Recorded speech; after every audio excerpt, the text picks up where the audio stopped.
How's everyone doing? It's Sanitary 103. Welcome to another Healthy Dinner Ideas with me, Sanitary 103. And today's video, we're going to be making some tandoori chicken drumsticks. This is Indian food.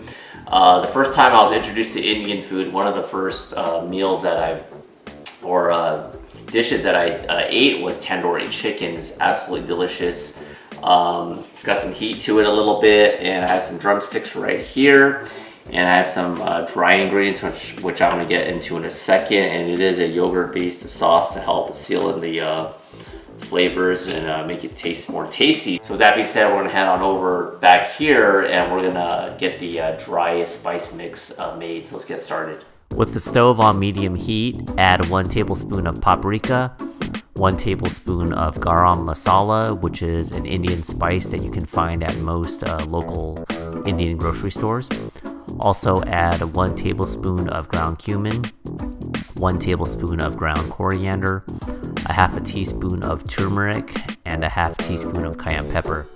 Now move the spices around, and when it heats up, you'll notice and smell the aromas coming from the pan, which is exactly what you want.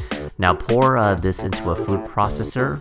Next, add 3 tablespoons of fresh ginger, roughly chopped, 7 cloves of garlic, roughly chopped, 2 ounces of Greek yogurt, the zest of 1 lime and the juice of 1 lime, 1/4 cup of olive oil, and a dash of salt, which is roughly about 2.5 teaspoons.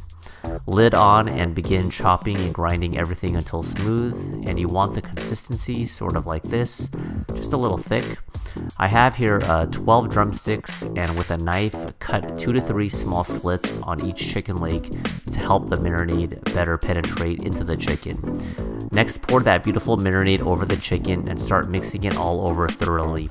Once that's done, seal the bowl with a saran wrap and place it in the fridge to marinate for at least 3 hours or up to overnight. Welcome back, everybody. I took out the drumsticks right here. As you can tell, it's all marinated. Like I said, a minimum of 3 hours, but it's been about 5 to 6 hours. This is 12 drumsticks, organic FYI. And I also have a baking sheet right here. I did some non-stick spray, and I put this rack on top. This is optional, but I like to put this to make sure the chicken doesn't stick to the bottom as much and distribute the heat evenly.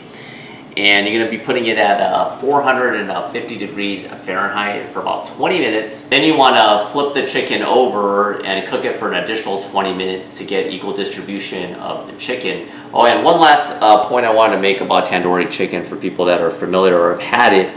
If you go to like the Indian restaurants, it's usually like a red color, and right now if you notice it's not. Don't be alarmed by it. I think the reason is that, you know, restaurants tend to put food coloring in the chicken, so I'm not going to really do that, so don't worry about it.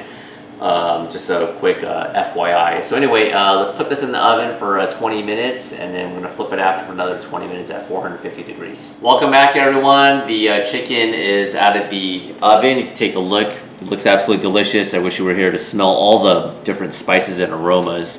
After the 40 minutes, just FYI, you want to broil chicken for about 3 to 5 minutes. That's optional, but I like to do that because you get that nice char if you look right here. And then I also have some just brown rice and greens. Feel free to choose whatever you like. I just put this on the stove, and then I got the brown rice from my rice cooker. So let me put one right on here. I'll put 2. Looks great. And then let me go and just cut one over here. Get a nice little, it's a little smaller one, but I'm sure it's nice and done. Look at that, looks awesome. There, take a little bite on camera. Oh yeah. It's absolutely delicious. Also have some garnish right here for some lime on the plate right here. And voila, there you have it. Tandoori chicken, homemade. Good amount of protein and a lot of good flavor. So hopefully you liked that video. If you did, be sure to give it a thumbs up. And if you want to see more healthy dinner ideas, be sure to subscribe to my channel if not already. I put out at least 2 to 3 new videos per week, and I'll catch you in the next installment. Bye.